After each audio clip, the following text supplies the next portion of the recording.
that okay? Oh, I can move it. Okay. Some lady just came. I think if we want our training on well, there's 4 tables here.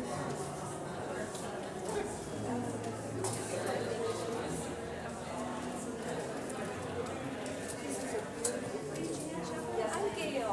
Nice to meet you, Miss Person. Can I give you a hug?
88 speaker.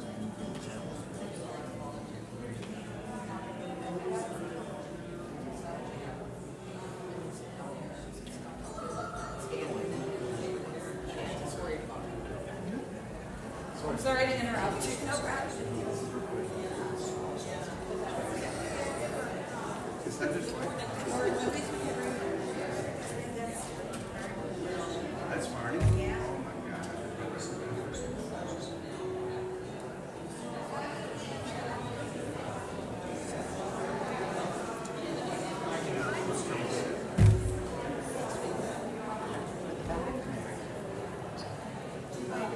We're going to try and gather the rest of the Kaufmans and also the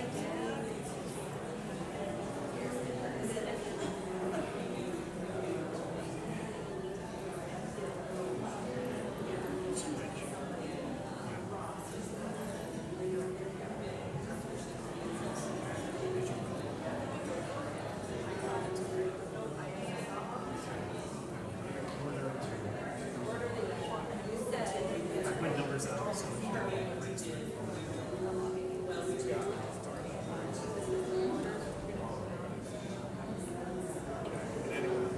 Oh my God, people are getting this. That's okay. I kind of figured people were leaving, so. Here comes the other speaker. Yeah, why don't you call us? What should I get? That's Tanya. Right here, my friend.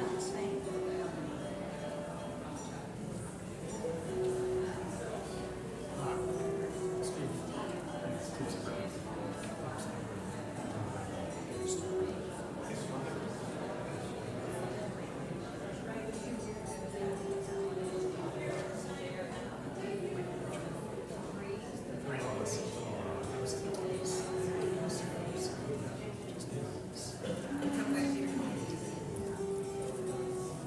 Yeah, I'm speaking for you. Yes. I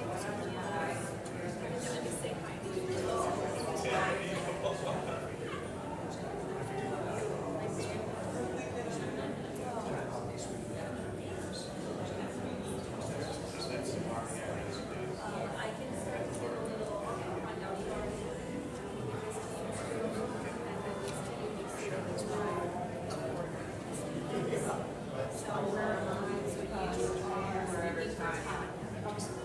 and so what we want this to do is that when they come up to please introduce yourself, because I'm not going to be introducing you. They're bringing up. There they go. Thank you, everybody. I haven't got to even say hi to them yet.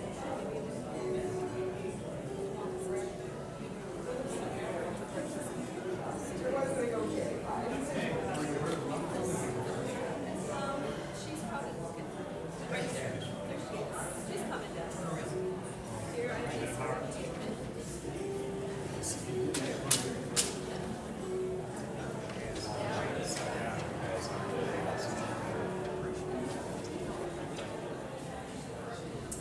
Okay, Rhonda. That's okay. This is the root. Here we go. Kind of the details too. So this is the order.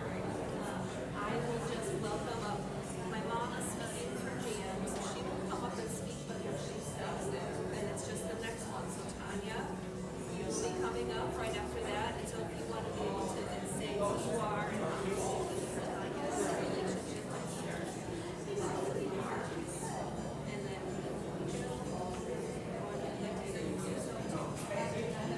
Steve.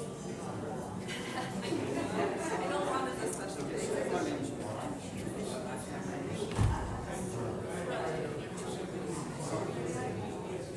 And then Steve. And what I told Steve and Ross knows is this is going to be a little hand signal so it makes the slide. Otherwise, there will just be this main for all of us.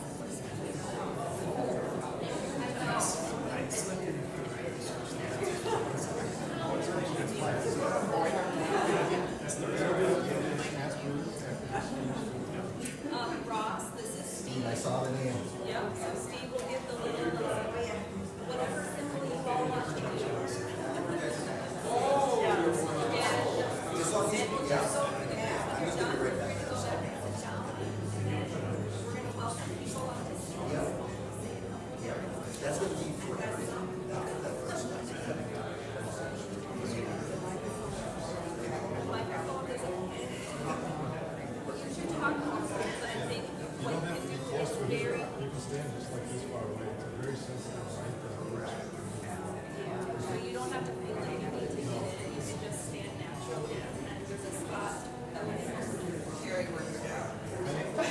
And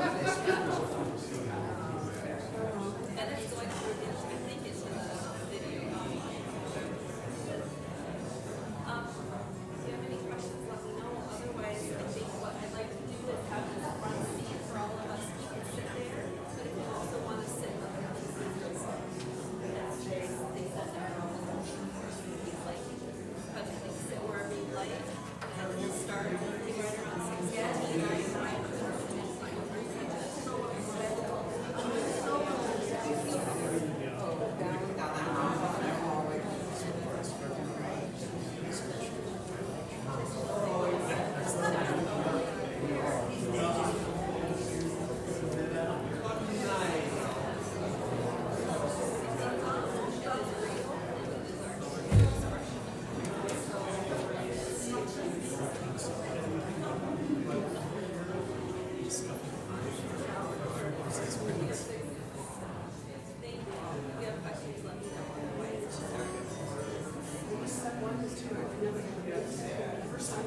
That's okay, you got time to do that. If you want to, you can.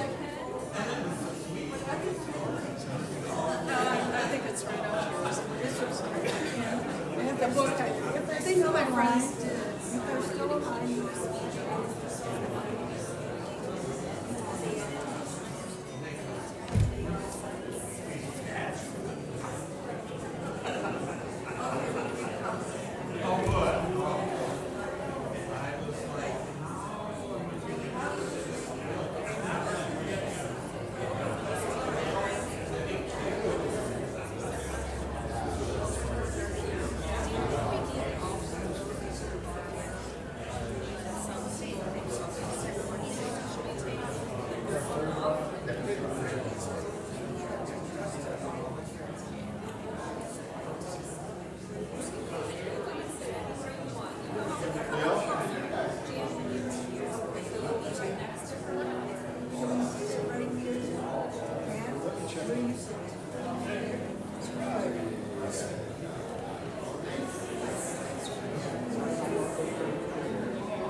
Second and third row.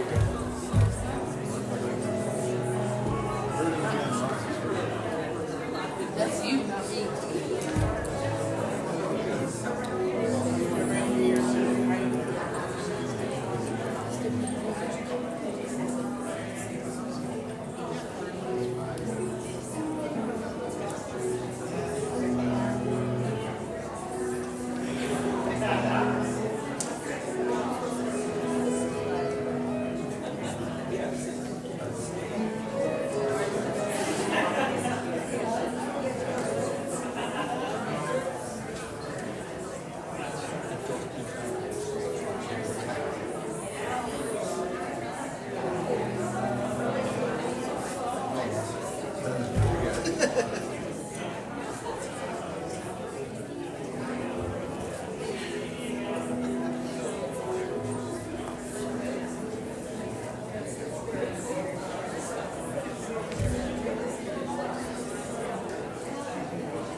It's a good place.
My name is Gail Goers, and I am Peter and Jan's niece. Thank you all for joining us this evening, and also those that are joining us online as we honor the life of Peter Kaufman.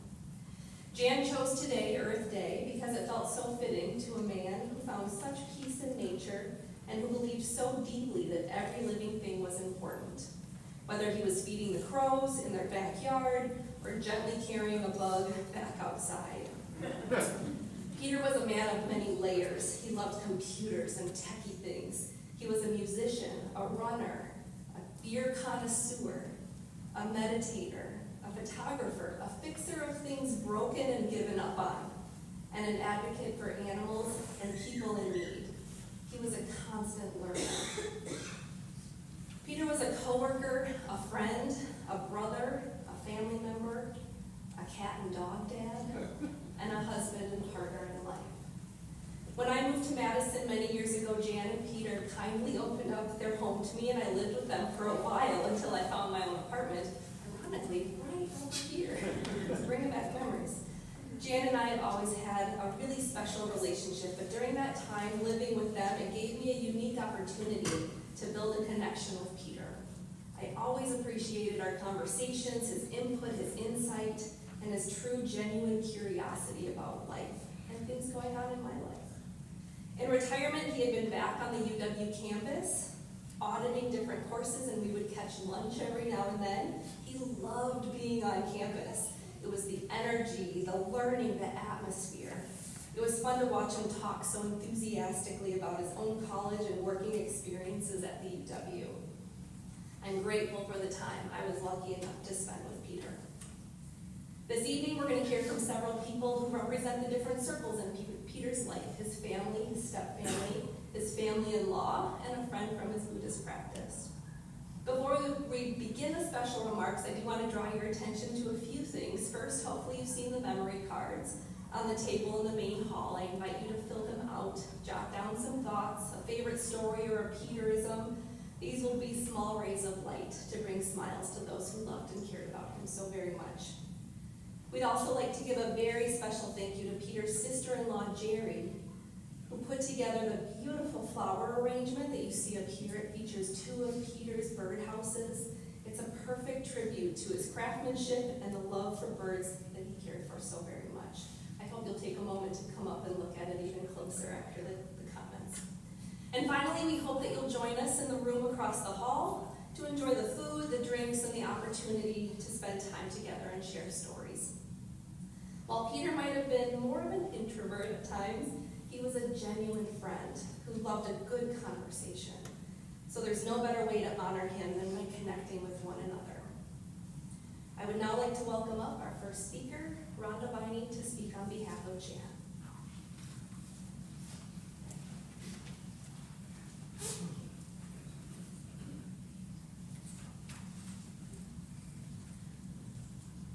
Hello. Excuse me. My name is Rhonda Viney, and I am Jan and Peter's sister-in-law. I'm honored to read what Jan wrote about her wonderful husband, Peter. I want to thank you for coming here tonight to honor the amazing life of Peter Benjamin Kaufman. I appreciate all of you sharing your memories and stories about Peter. For me, the smile that appears on my face when someone tells a story about Peter is because each time his name is mentioned, it brings him back to life for that very moment in time. Having shared my life with Peter for almost 30 years, there are so many stories and memories I could share. And as I started to write these words, I suddenly heard Peter's voice say, "Too many words, Jan. Keep it short." And so while I could go on and on about the wonderful traits of Peter, his kindness, thoughtfulness, and generosity, instead, I will keep it brief and share a few stories that you might not know. Peter never shied away from hard work. He would remind me that I was a better project manager than a worker. We always joked that he graduated from the School of Hard Knocks, and I graduated from Pamper U. Peter tried, unsuccessfully, to change my just-in-time learning style, and now nearly every day I am wishing I listened when he told me how to operate our new car. Vacations were definitely my thing. Peter was very supportive and encouraged me to fulfill my desire to travel. His way of finding joy in travel was finding projects to do.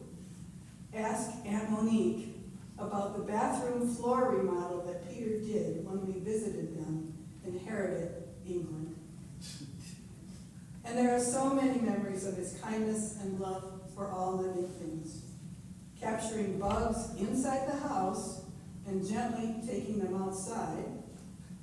Rescuing a huge snapping turtle who was walking down our street and driving it to a pond. Cooking, yes, cooking food for the crows in our neighborhood. No surprise, those crows recognized him from his office window and daily reminded him they were waiting for their meal. His influence continues to be an active part of my life today. Whenever I feel overwhelmed, I hear him remind me to breathe. I can hear him tell me to stay in the moment, as that is all that we have. Don't dwell on the what was or what might be. I know that Peter also had an impact on the lives of each person here. I ask that each of us focus on how the presence of Peter in our lives gave us memories too beautiful to forget. I will conclude with a quote from Lee Stanley. There are some who bring a light so bright to the world that even after they are gone, the light remains. I love you and miss you, Peter. With much love, from Jan.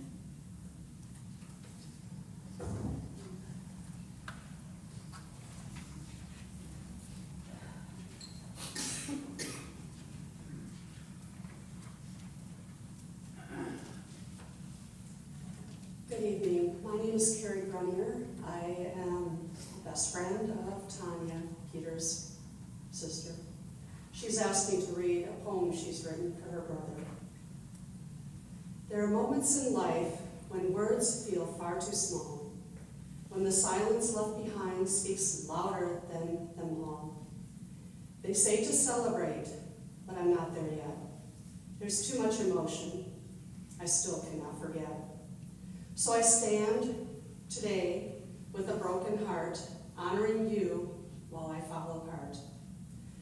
Not a day, not a second, not even a breath goes untouched by the weight of your death. I thought we had time for our bond to still grow, to discover the things we still didn't know. We were getting older, growing closer each day, realizing how alike we had been all the way. I wanted more years to keep building that bond, to laugh about memories stretching beyond. And now I grieve, not just for what we've lost today, but the years that we were meant to share along the way.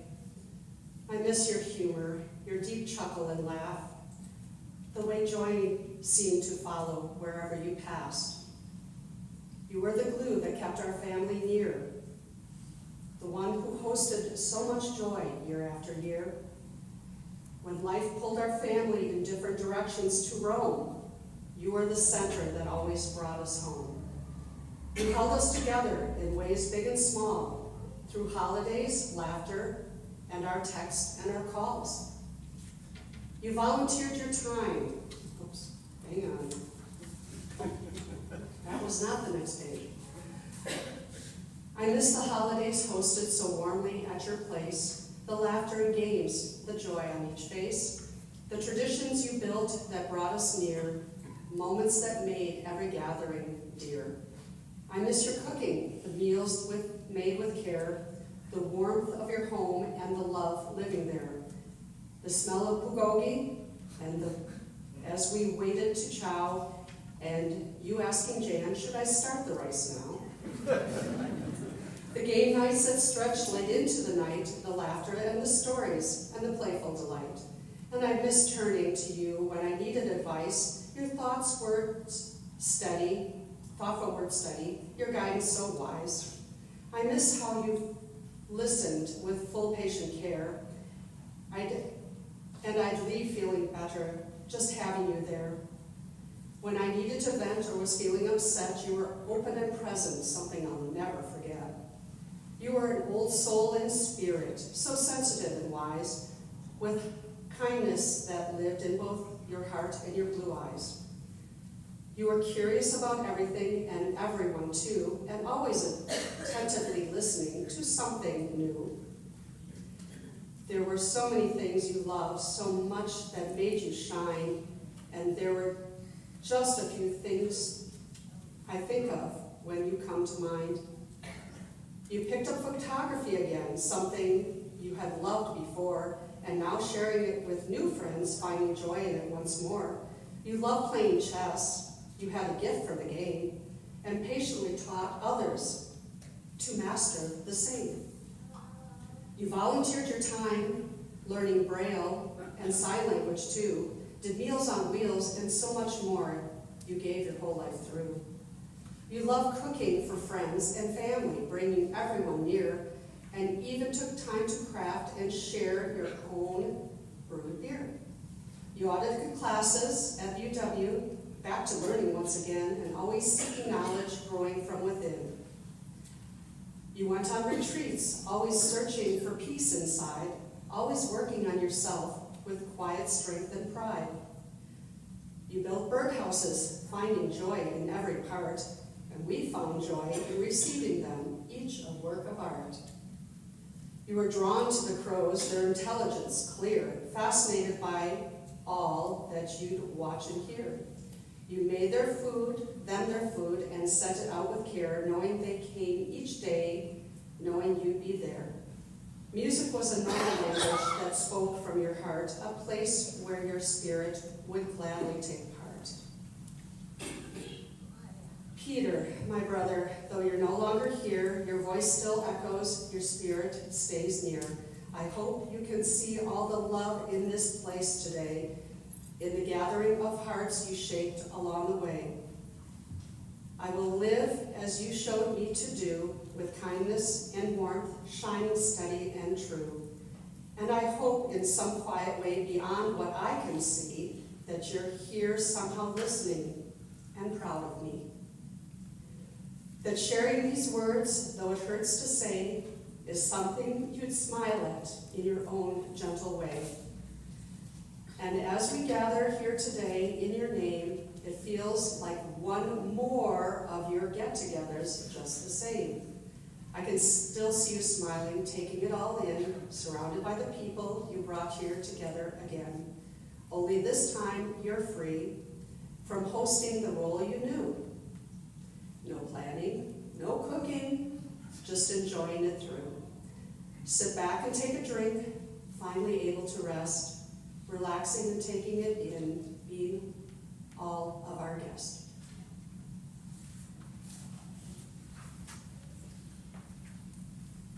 Beautiful words.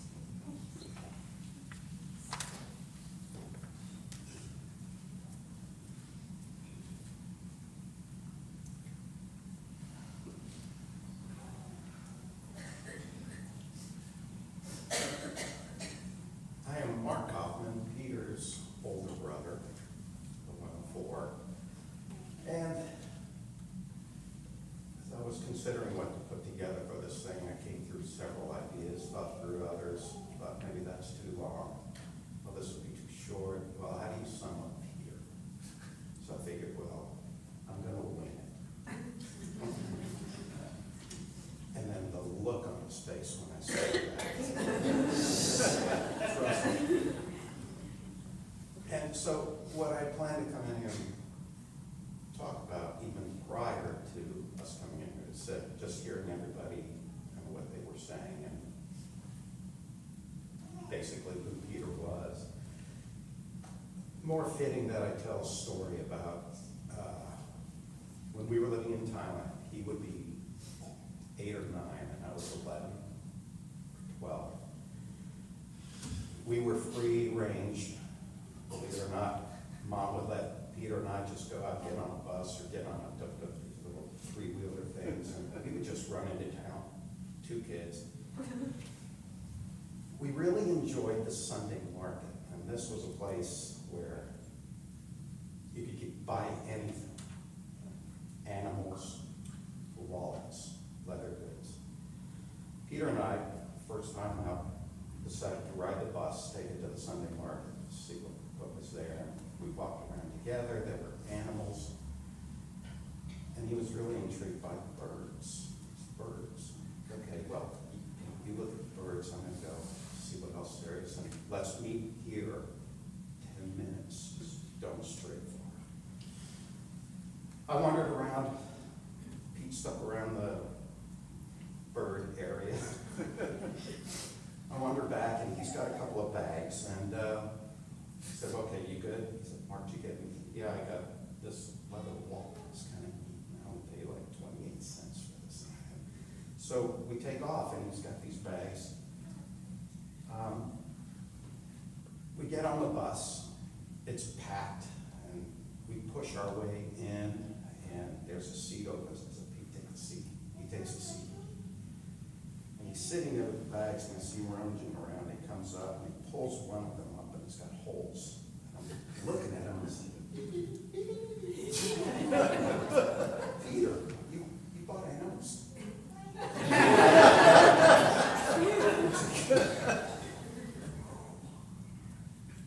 You're taking those home, what's wrong? Dad, of course, left for weeks at a time, so there was no worry about Dad being able to receive these, whatever they were. So, what'd you get? Ducks. Fast forward, we get home, and Mom's, what are we going to do with these? I'll put them in a box. I'm going to, I've got this. He's going to put them in a box. He'll feed them. He does what he. And I'm not thinking anything more of it. And he takes. So he and I go to the Sunday market again a month and a half or so later. And Mom's like, no animals.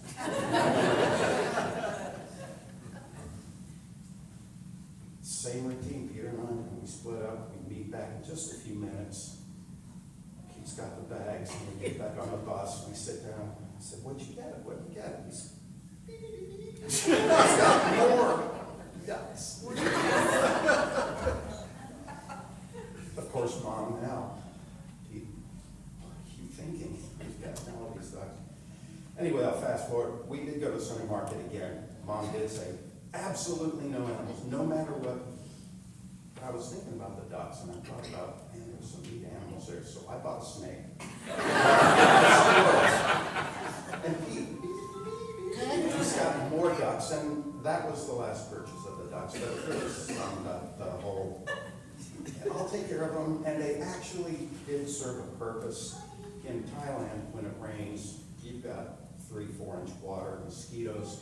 The ducks ate the larvae, and my mom was very happy. So Pete, I was thinking about him and how he would be feeling today. Number one, while I was getting dressed, I was dressing casual. I said, no, I'm going to put on a jacket. And I could hear Pete, I hope you're not suiting up on my account. And how he'd be feeling right now with everybody here. Probably hiding in the back room somewhere, that all of you are here for him. He is just so deep. Blessed are you. Great friends. Thank you.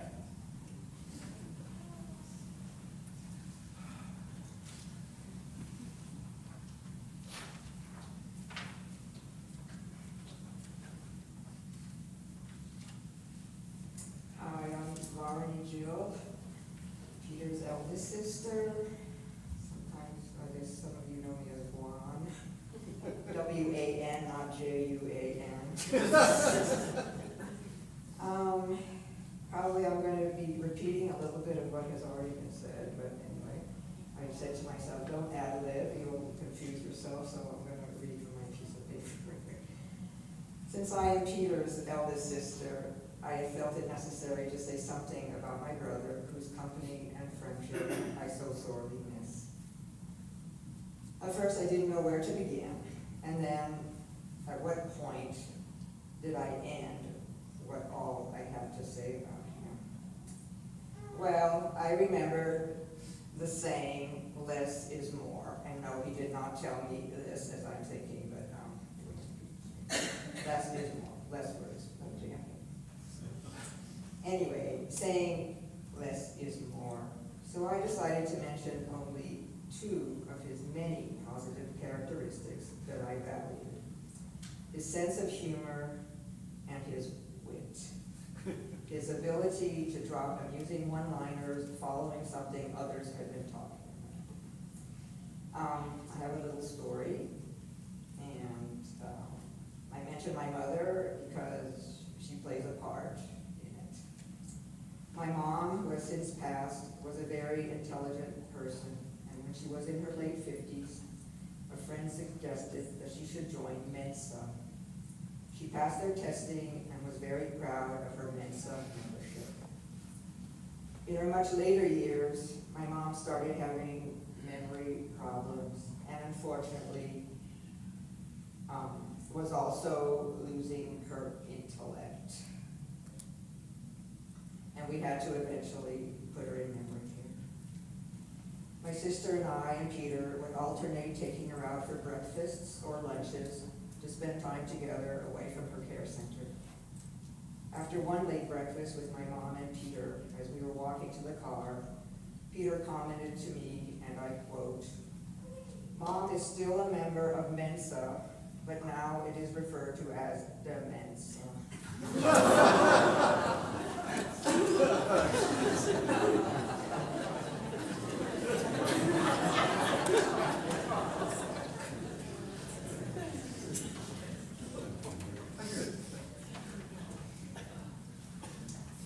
Hi, I'm Steve Zimmerman. I'm Peter's stepbrother. I'm also a professor, so I am used to lecturing. So I guess I'm the only speaker with slides. First slide. So I'm here speaking for the Zimmerman family, which includes my older brother Rob, who's here today, and also my younger brother Jim. Perhaps I'm also representing our late father, Howard, who was somewhat of a second father to Peter, and certainly a significant influence on his life. Rob and Jim and I met Peter for the first time in 1975 when we were all in our teens. Our mother had recently died and it was a tough time. Then our dad, Howard, met Martha Kaufman. In a true-to-life Brady Bunch scenario, Martha and our dad fell in love, and Martha moved into our house in the late spring of 1975, along with her younger children. Peter and Tanya were suddenly living among a new family in a strange house. We all made the best of what I would say was a pretty challenging situation. We played games together, like Risk and Masterpiece. And here's actually a picture. Peter's not in this picture because he's the one who took it, of us playing Risk. Peter was particularly good at Masterpiece, but he had to endure our continual ribbing about how he always had the forgeries. Because of his good nature, he always took it very well. In a short span of time, we became friends and really like brothers. In the mid-1990s, Rob had the good fortune of working at the Division of Information Technology at UW in the same building as Peter, who was working at the MACC, and they were able to regularly have lunches together or chat. And in recent years, they have been reconnecting over regular lunches, which Peter initiated. And I was also reconnecting with Peter in my retirement, and was grateful that he was eager to get closer to us again. Next slide. Here we are just last August when we came up to Madison to visit. And that's, of course, Rob and Peter in the center and me on the right. Peter and I were even talking about taking a trip together to New Orleans to help my brother Jim, something I was really looking forward to, but sadly we didn't get to make that trip. Which brings me to my comments about Peter as a person. He was genuinely one of the kindest, most selfless individuals I've ever met. He made the world and everyone he met better with his willingness to always lend an ear and a hand. I think we're all better off for having known Peter. Peter was the one who actually connected with brother Jim and found out, actually through great difficulty, that Jim was in a tough spot and needed help. And Peter was the one who rallied the family to reach out to help Jim. That was his nature, as you've heard from Jan and our other speakers. What I most appreciated about Peter was his playful sense of humor. Next slide. Here he is in our early years. This is actually in our house in Madison, endlessly enduring my teasing. And I just love this picture because it really represents our relationship. Not only were we constantly joking with each other, we loved pranking each other. As you all know, Peter was great with computers. Early in my career, he took my University of Illinois Department of Chemistry photograph off the website, photoshopped out the background, and put in naked, topless Mardi Gras dancers. And he sent it to me. I don't have that photograph anymore. I'm not going to see it. But he sent it to me, and he said, Steve, I hacked into your departmental website and replaced your picture with this one. So I was panicking, thinking that my career was over, only to discover that the hacking story was just a prank. Of course, I got Peter back on many occasions. When he visited us in Illinois, he saw a Mosaic t-shirt that he liked. Mosaic, you may know, is the world's first graphical web browser developed in Illinois. Soon enough, Peter received the following letter, and you probably can't read this, but this is from the president of the University of Illinois to Peter.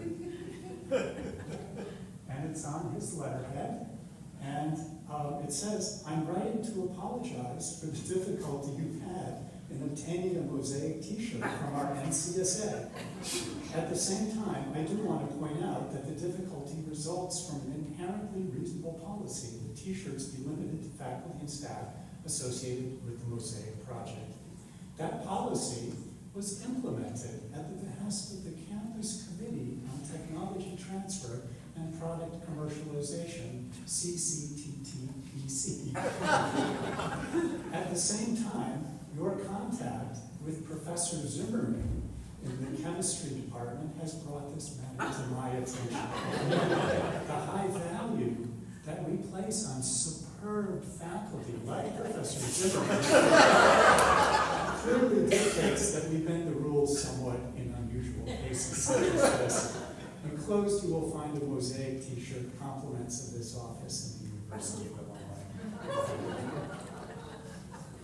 Next slide. I also gave Peter written instructions on how to use a t-shirt. You probably can't read this, but it says, to use this apparel, please place head through large hole, arms through smaller side holes, full garment down over torso, full instructions and possible health hazards, email me. So I should say that, why do I have these letters? Peter kept these letters for decades, and he sent them to me just last year. So it was really meant a lot. We really had one long running joke with each other.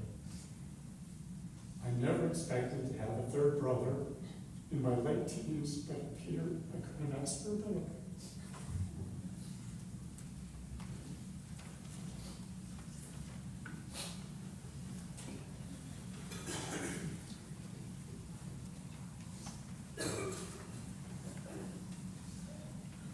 Good evening. My name is Mick Viney. I'm Jan's older brother. And my remarks will be on behalf of our family and memory of our brother-in-law, Peter, who we've known now for 30 years. And I've been asked to sort of speak on behalf of each of the siblings in our family. From Cindy Viney, Peter's sister-in-law, and she was married to our youngest brother, her husband Ron. He died 2 months before Peter did last fall. Cindy noted that while trying to free up some storage in Google recently, she ran across several emails from Peter, which got her thinking. They were filled with love, care, and the desire to help. It reminded her of her feelings that I always loved to talk to Peter. Why? Because he always listened with both ears and with genuine interest and curiosity. He really wanted to fully understand whatever your interest was, and there was never any doubt that he cared.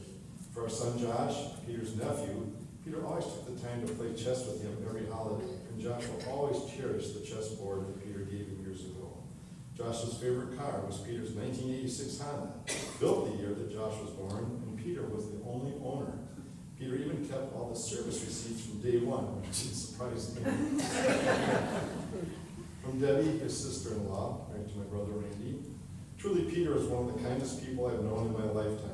When you spoke with Peter, he was totally engaged, listening to every word that was said, and you would ask such insightful questions regarding the topic of our conversation, even if he wasn't really interested in it. His desire in retirement to try to help others less fortunate was so important to him. He did so much with his volunteer work, always with a thought to help others. He never did it for any recognition he himself might receive. I also admired his joy in taking and auditing classes of the kind, such as quantum physics. While taking these classes purely for fun, Peter reminded me a bit of Sheldon on the Big Bang Theory, who likely found similar joy in things most people would not view as fun. He was also incredibly patient, offering to help me with learning to do new projects on the computer.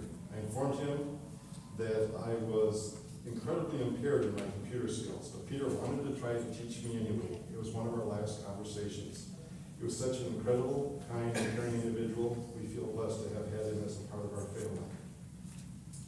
From Randy Miney, my brother and Peter's brother-in-law, Peter and I had a lot in common. We loved to mess with computers. We both used our skills to help nonprofits with IT support. We both liked working with wood. We both had cats. We both liked making campfires, although I don't know if he was a complete fan of s'mores or fudgy pies.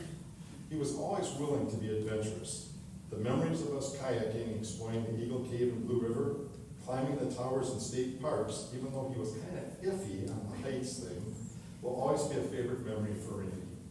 While going through Eagle Cave, an old onyx cave, Peter asked the guide if he could have a stone to give to a friend. The guide said, no, we just don't want that. People like to steal stuff, we don't want to do that. But then all of a sudden, he picked up a stone and handed it to Peter. This was the effect that Peter had on people and showed how he thought of others before himself.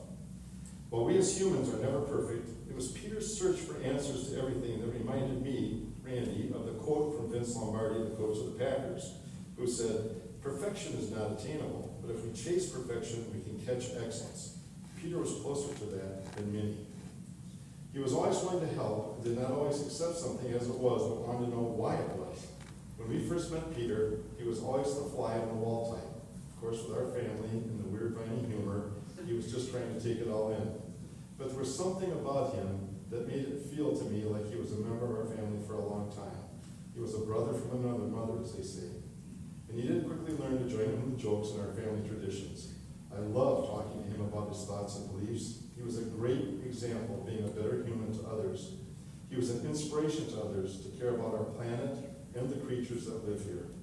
I believe he had an impact on my life and our lives in many ways, and that was his gift, a gift we can all pay forward in honor of Peter. This was another person in my life that was taken way too soon from us. He was a great partner for my sister, and we'll miss him greatly, but he'll never be forgotten. And finally, speaking on behalf of myself and Rhonda, for me, Peter was a quiet and thoughtful individual who really loved thinking about topics and things. In our conversations about purpose in life, he often questioned and wondered what his purpose was and if he'd ever find it or realize it. I would remind him that I believed his purpose in life was clearly demonstrated by his interest in where and how he volunteered his time and resources. That was his purpose. He had a thirst for knowledge that was unquenchable. Beyond his many interests that you see displayed here today in that hallway, and I tell you, that's just mind-boggling how many things he was involved in, how many things he was interested in. I remember smiling when he recently spoke of auditing a quantum physics class and a theory of numbers class. Now, I only think faculty could understand what the enjoyment of going into a theory of numbers class. But we both laughed about how on that first day when he went in with his backpack and sat in the room and looked around, and realized he was old enough to be a parent of all the other students in the class. Rhonda says that the in-laws of the Viney siblings, the four spouses, Peter, Cindy, Debbie, and Rhonda, formed a bond that was theirs alone. Peter enjoyed being a part of that group and would often say something witty or roll his eyes or wink at the rest of them when they all shared a moment of good humor or sarcasm about those other unique four Viney siblings. Although Peter was gone without a warning, his daily actions, generosity, curiosity, and genuine interest, and kindness extend his memory and legacy into the future. We've all had those moments, I'm sure, that say, I know what Peter would have said or done or thought. And we smile because he was that much of a part of our lives and brought much happiness, fun, humor, and creativity to us all. But learning to live with something or someone missing is hard. Our family has experienced the loss of 4 loved ones since last July.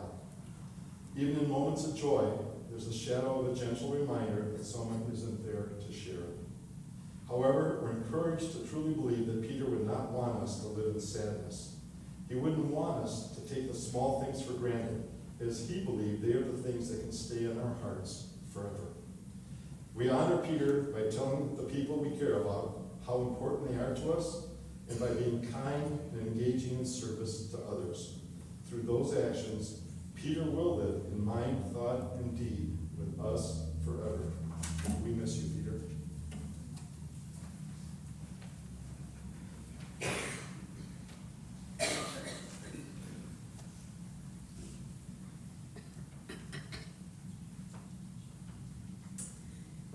Hello, I'm Jan Shepherd, and it's a great honor to be here to have an opportunity to speak about Peter Kaufman. Since the early 1990s, I've been a friend of Peter's and one of his meditation teachers. Santi Caro, another teacher of his, is also here. When I remember Peter, 2 phrases come to mind. One is the title of a collection of teachings from a famous Thai monk and meditation teacher. The book is titled The Gifts He Left Behind.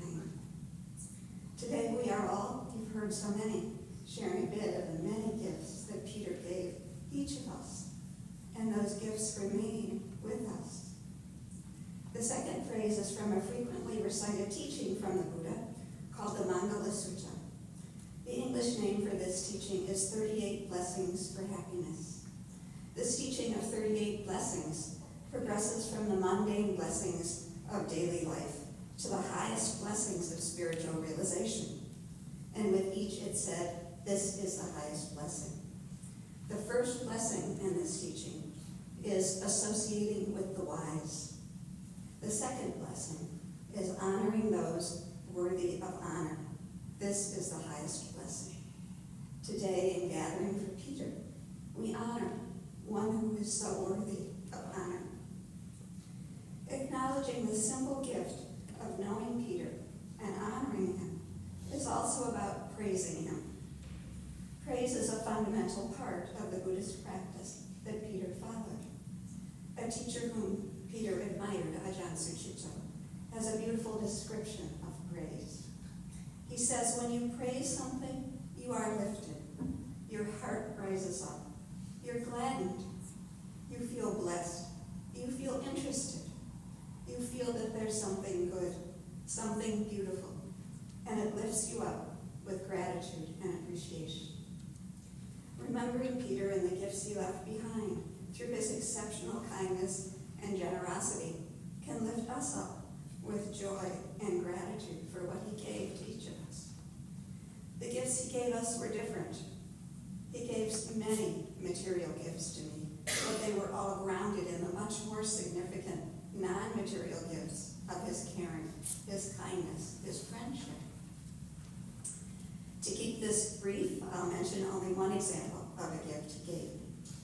When I was going on a month-long meditation retreat, I casually mentioned that while I really wanted to go, I was kind of worried because it was for all of June, and I knew that my garden wouldn't survive, and it would be either an overgrown mess without watering or weeding for an entire month. Peter immediately offered to care for the garden while I was away. Before I left, he came over so I could sort of walk him through the garden and point out where the things were, what should be deadheaded, what we want to make sure to water. But as we were doing, it was pretty clear that he was not a gardener. But even so, he made this hugely generous offer, offering to do something that wasn't really his nature, wasn't really what he had done much of. And he took care of my entire yard for that whole month. Peter's generosity was evident in everything he did. Learning Braille, volunteering to translate books in Braille, such a good example. When Peter looked at the world, what he saw was what he could do to be of help. And he'd do it. Gardening. His generosity was unforced, selfless, and completely natural. Peter volunteered his time as naturally as others breathe. I don't think he understood how unusual his generosity was. It was so normal for him. The Pali language, which is the language that the Buddhist teachings were first written in, has some words that don't really have good English translations or parallels.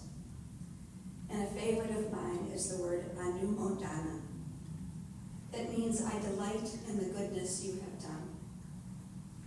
For me, the best word or phrase to honor, summarize, and offer tribute for Peter's life and character is anumodana. Dear Peter, anumodana. I delight in the goodness you have done.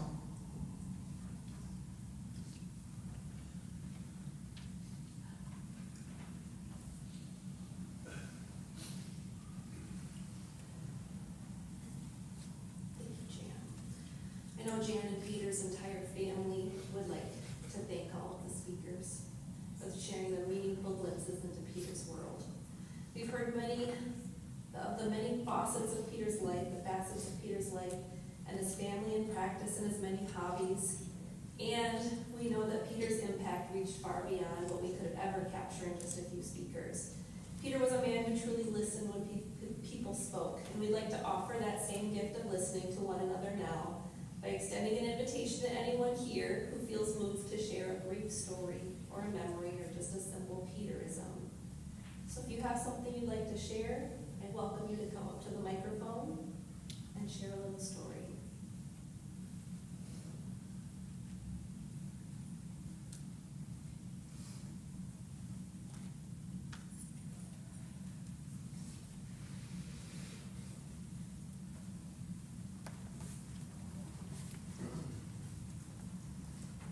Hello, my name is Brett Vining.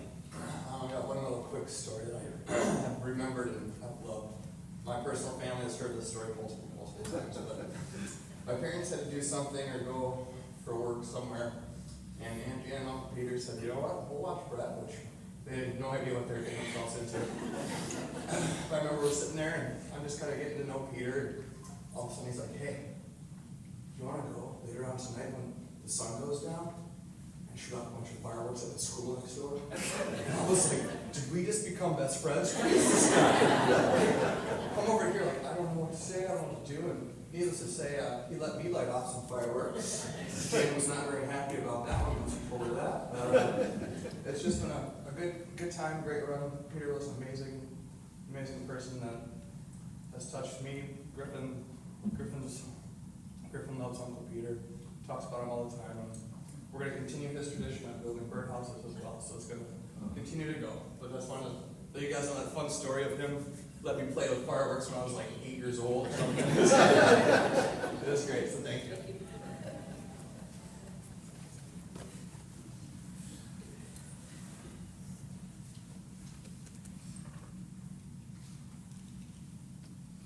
I'll continue to leave it open for a couple minutes. I know there's no rush.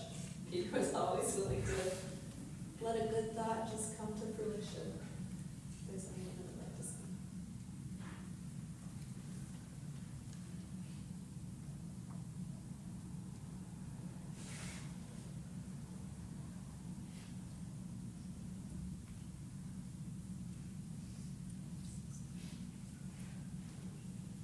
There's also wonderful memory cards, so please continue to share some of those memories on those cards too. As we bring this formal portion of our gathering to a close, I'd like to invite you all to join us in the room next door to enjoy the food and the drink and keep sharing those stories and memories. And don't forget to leave those memory cards in the basket sometime before you leave. There are also special birdseed packets for everyone to take home and spread some kindness in honor of Peter's love of nature and birds. In his Buddhist practice, Peter sought to understand life's purpose and to live with a good heart. Looking around this room, it's clear that he succeeded in that. Peter's impact remains in his guitar and the music he played, the birdhouses he built, the ways he volunteered and helped others, and the kindness he showed to his family. friends, to strangers and animals alike.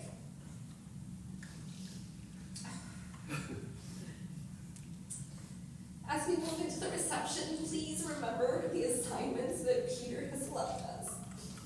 Be kind. Help a stranger.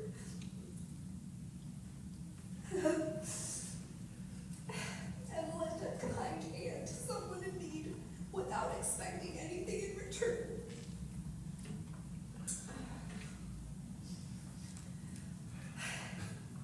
Thank you all for being a really special part of Peter's story. He has truly left a lasting impression on all of us. We love you, Peter, and we'll never forget you. Thank you, everyone, for joining us. Please continue to enjoy each other.